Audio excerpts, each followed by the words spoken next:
दोस्तों आपने सुना होगा फेसबुक ने 10,000 एम्प्लॉयज फायर कर दिए, गूगल ने 12,000 एम्प्लॉयज फायर कर दिए, अमेजोन ने 18,000 एम्प्लॉयज फायर कर दिए।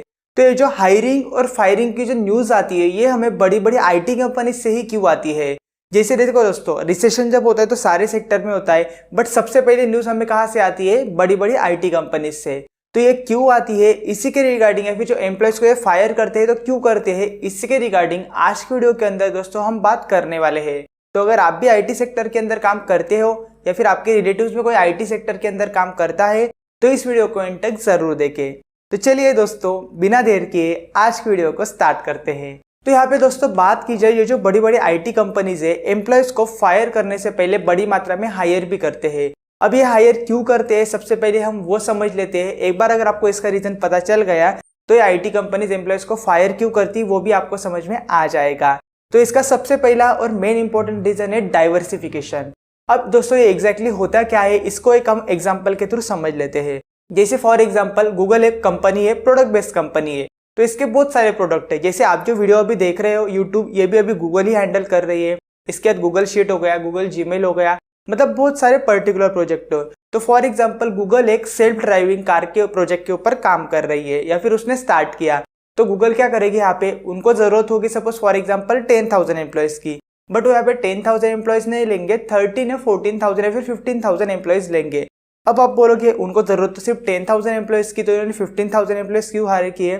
तो दोस्तों यहाँ पे बात क्या आती है, ये 10,000 एम्प्लॉयज तो वो सिर्फ सेल्फ ड्राइविंग कार के प्रोजेक्ट के ऊपर ही देंगे, बट जो बाकी के 3 या 4,000 लोग, मतलब जो बचे हुए एम्प्लॉयज होंगे ना, वो उनका क्या करेगी, जो अदर प्रोजेक्ट है उसके अंदर थोड़े थोड़े डिवाइड करके डाल देगी।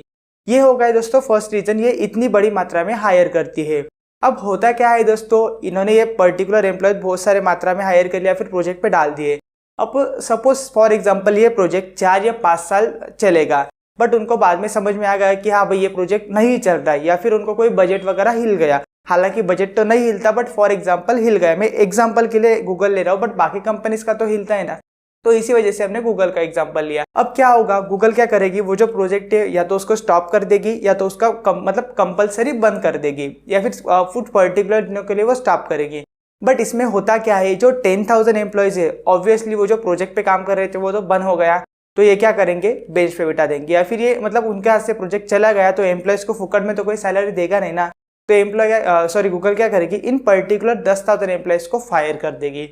तो ये होगा सबसे पहला और main important reason, diversification.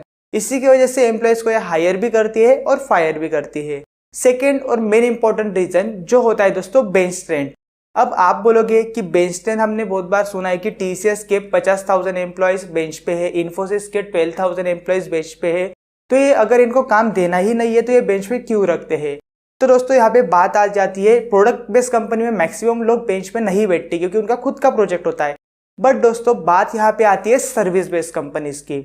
Service based companies में क्या होता है दोस्तों, ये कंपनीज किसी और कंपनी को सर्विस देती है। जैसे फॉर एग्जांपल टीसीएस का अगर एग्जांपल है, टीसीएस, इन्फोसिस, विप्रो, ये सारी हो गई सर्विस बेस्ड कंपनीज। अब ये क्या करेगी, माइक्रोसॉफ्ट या गूगल या अमेजोन किसी भी पर्टिकुलर प्रोडक्ट बेस्ड कंपनी को उनका जो प्रोडक्ट है उसके लिए सर्विस देगी। अब होता क्या है दोस्तों, फॉर एग्जाम्पल गूगल ने एक प्रोजेक्ट टीसीएस को हैंडल करने के लिए दिया कि हाँ भाई ये हमारा प्रोजेक्ट कंप्लीट होगा, ये सिर्फ और सिर्फ मेंटेनेंस के लिए देते हैं, ना कि पूरा बनाने के लिए, क्योंकि ऑलरेडी इनके पास तो एम्प्लॉयज होते हैं। तो ये क्या करेगी, उनको प्रोजेक्ट दे देगी, तो उनको छोटे छोटे मॉड्यूल देगी कि हाँ भाई इसके ऊपर आपको काम करना है।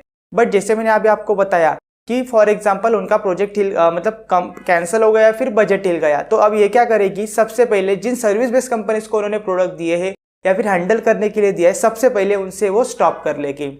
अब होता क्या है, ऑब्वियसली स्टॉप करने के बाद जो खुद के एम्प्लॉयज है उनको तो निकालना पड़ता है, बट जो सर्विस बेस्ड कंपनी ने हायर किए हुए होते हैं उनको निकालना पड़ता है। अब आप बोलोगे इसका और बेंच स्ट्रेंथ का क्या संबंध है? जैसे कोई भी प्रोडक्ट बेस्ड कंपनी किसी भी पर्टिकुलर सर्विस बेस्ड कंपनी को प्रोजेक्ट कब देगी, जब उनको पता होगा कि हाँ भाई इनके पास ऑलरेडी स्ट्रेंथ है, यानी कि जो मैं टेक्नोलॉजी के ऊपर इनको प्रोजेक्ट दे रहा हूँ उनके पास ऑलरेडी उसके लिए एम्प्लॉयज है।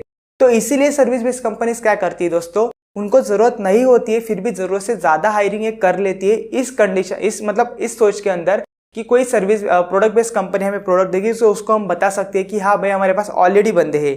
क्योंकि देखो उनके पास ऑलरेडी एम्प्लॉय नहीं हुए तो प्रोडक्ट बेस्ड कंपनी ये सोचेगी यार मैंने इसको तो दे दिया, बट ये कब एम्प्लॉय हायर करेगा, कब प्रोजेक्ट का काम स्टार्ट करेगा, तो ये सारी चीजें होती है। इसलिए service based companies maximum % employees को प्रोजेक्ट बेंच पे रखती है।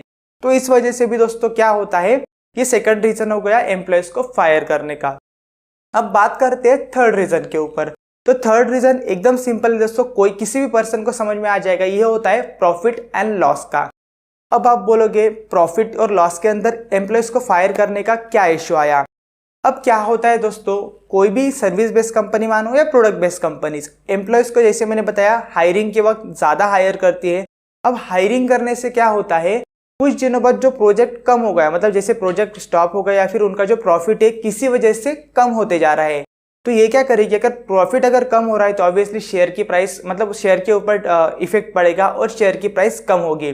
इससे क्या होने वाला है, जो रेपुटेशन होती है इस कंपनीज की वो पूरी तरह से कम हो जाएगी, तो इनके जो प्रोजेक्ट है जो मिल रहे हैं वो भी चले जाएंगे। इसकी वजह से इनको प्रॉफिट मैनेज करने के लिए ये क्या करते हैं, एम्प्लॉयज को फायर कर देगी।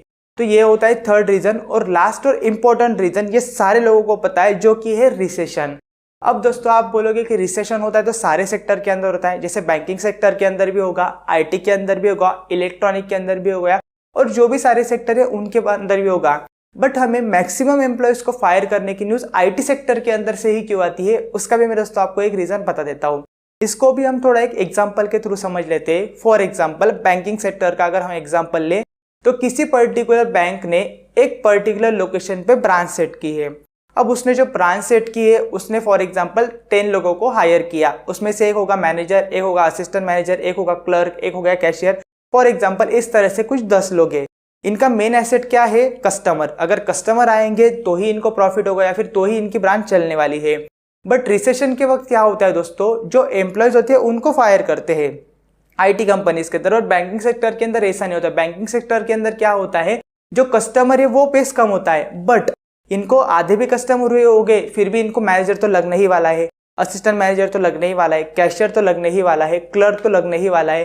तो ऑब्वियसली उनको वहां पे फायर करने की जरूरत ही नहीं है। क्यों? क्योंकि ऑब्वियसली हमें पता चल रहा है कि रिसेशन हो रहा है, बट हम डायरेक्टली बैंक तो बंद नहीं कर सकते ना, फिर वो ब्रांच तो बंद नहीं कर सकते। इसीलिए बैंकिंग सेक्टर और अदर सेक्टर के अंदर हमें न्यूज पता नहीं चलती कि इन्होंने इतने फायर किए। अब बात करते हैं आईटी सेक्टर की। आईटी सेक्टर के अंदर सबसे इंपॉर्टेंट एसेट क्या होता है, तो वो होता है एम्प्लॉय। क्योंकि दोस्तों एक एम्प्लॉय भी मतलब 10 प्रोजेक्ट एक साथ हैंडल कर सकता है, बट एक ब्रांच मैनेजर 10 ब्रांच को हैंडल नहीं कर सकता। इसी वजह से दोस्तों ये क्या करते हैं, एक प्रोजेक्ट के लिए एक पर्सन नहीं 10 पर्सन लेके रखते हैं। अब रिसेशन के वक्त क्या होता है, इनके पास प्रोजेक्ट चले जाते हैं, या फिर फॉर एग्जांपल रिसेशन आने की वजह से क्या होता है, इनका प्रॉफिट कम होता है, या फिर जो नए प्रोजेक्ट आने वाले होते हैं वो आते नहीं। इस वजह से वो सबसे पहले क्या करते हैं, जो बेंच वाले लोग होते हैं उनको फायर करते हैं। ये बेंच ट्रेन तो मैंने अलग बता दी, वो अलग टॉपिक था, ये अलग रीजन है। ये रिसेशन की वजह से वो सबसे पहले बेंच वालों को फायर करेंगे। उसके बाद जो प्रोजेक्ट के अंदर फॉर एग्जांपल एक प्रोजेक्ट को 10 लोग हैंडल कर रहे हैं, तो जो 5 लोग है ऑब्वियसली हर सभी को पता होता है वो 5 लोग बस बिना काम के होते हैं, उनको बस उन्होंने बैकअप के लिए रखा होता है। तो सबसे पहले वो उनको फायर करेंगे और बचे 5 लोग इनको बोलेंगे कि हाँ भाई आप बस 5 लोग हो, अभी आपको ही ये प्रोजेक्ट हैंडल करना है।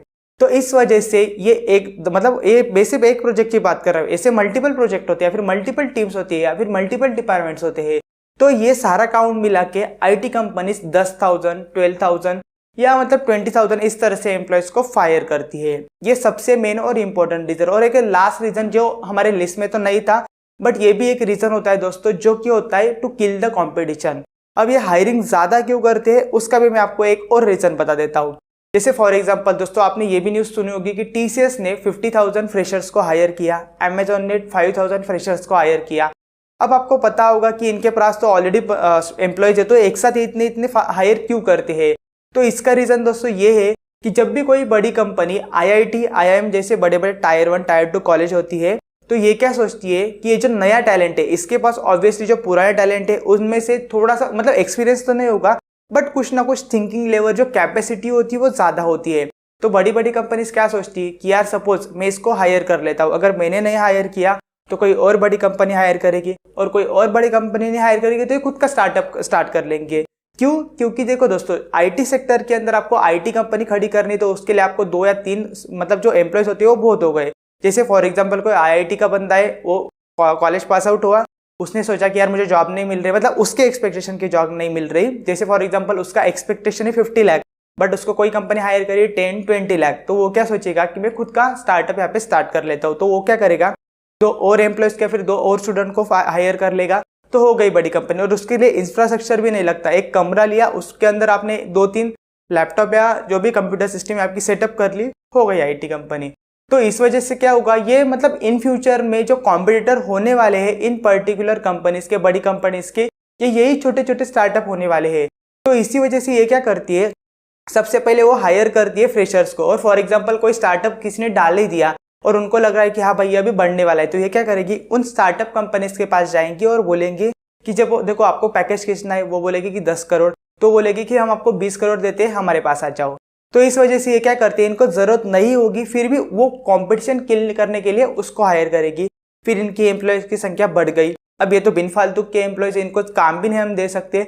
तो जब रिसेशन आते हैं, फिर कुछ भी जो मैंने अभी पिछले रीजन बताए, उन सभी को निकालने के लिए ये सबसे पहले इन एम्प्लॉयज को भी फायर करती है। तो दोस्तों यही कुछ रीजंस थे जिसकी वजह से IT कंपनीज एम्प्लॉयज को हायरिंग भी करती है और ज़्यादा मात्रा में फायर भी करती है। तो अगर आपको ये वीडियो पसंद आई होगी तो वीडियो को लाइक कर देना और अपने दोस्तों के साथ भी ज़रूर शेयर कर देना।